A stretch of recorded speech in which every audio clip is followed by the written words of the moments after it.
Warning, spoilers ahead. This movie was released in 2012, but it's a silent black and white movie. Antonio is a famous bullfighter. He's about to finish off one bull named Lucifer, but clearly someone didn't get the rule about no flash photography. He's rushed off to the hospital. His pregnant wife goes into labor and is also taken to the hospital. The wife dies, but the baby survives. This hussy marries a now paralyzed Antonio, and the grandmother raises the baby. By the way, Abuela, your hairstyle is much better here. The baby, Carmen, or Carmencita, grows and has her first communion. Antonio has a gift delivered, but doesn't come to see his daughter. This makes Carmen sad, but Abuela cheers her up, and we're dancing and we're happy, but then Grandma dies and we're sad again. I'm going to tell you right now, get used to being left on a miserable note. The happiness never stays in this movie. Carmen goes to live with father and stepmother. She brings her chicken, too. Carmen doesn't see her father, only her stepmother.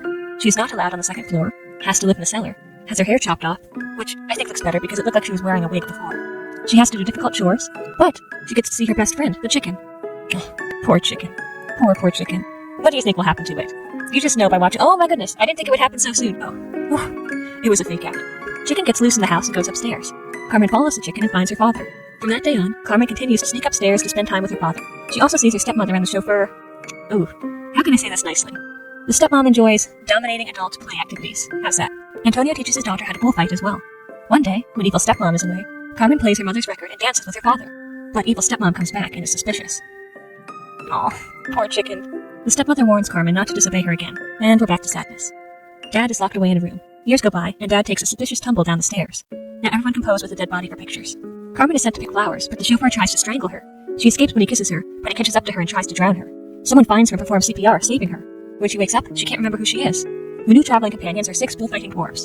The grumpy one runs into a bit of trouble. Carmen jumps in and saves him, and finds out she's pretty good at bullfighting. She stays with her new friends, and they call her Blancanieves, or Snow White, if I pronounced that correctly. A man with a mustache and cane shows up, so you know he's no good. He gives Carmen his card, which she admits she cannot read. He offers to have Snow White and her friends debut their bullfighting show at a big stadium. He gives Carmen a contract to sign, which gives him administrative rights over her for the rest of her life. She naively signs it, and she and her friends celebrate. She has a flashback of the chicken, but still cannot remember her identity. She gets along with one of the dwarfs really well, and the grumpy one still dislikes her. I suppose he is jealous. Stepmother was promised her pictures would be on the magazine cover, but she has been pushed aside for the story of Snow White. In a rage, she kills the chauffeur. At the bullfight, Grumpy switches a sign of the bulls, so now Carmen will get a full-grown bull named Satan instead of the cat as is expected. A friend of Carmen's father recognizes her and greets her by name, saying her father would be proud. Carmen finally remembers who she is as she stands in the ring. She is a success. The bull is granted a pardon, so it is not killed at the end. Even Grumpy is won over. The crowd cheers and throws gifts. The evil stepmother is there and gives Carmen a poisoned apple. If you thought Superman's disguise was bad, you'll hate this. The stepmother is wearing a see-through veil. Carmen eats the apple and collapses.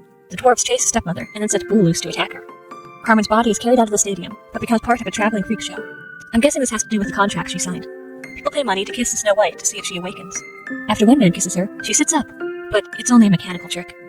Carmen's love interest maintains her appearance. He kisses her and lies next to her in the coffin, and a tear runs down Carmen's cheek. Personally, I would give this fairy tale a 6 out of 10. I thought it was very well made. The acting was good, the story was interesting. You could tell what was going on even though there were only a few reading cues. It wasn't clear to me at first that Carmen had lost her memory, but aside from that, everything else was easily understood for me.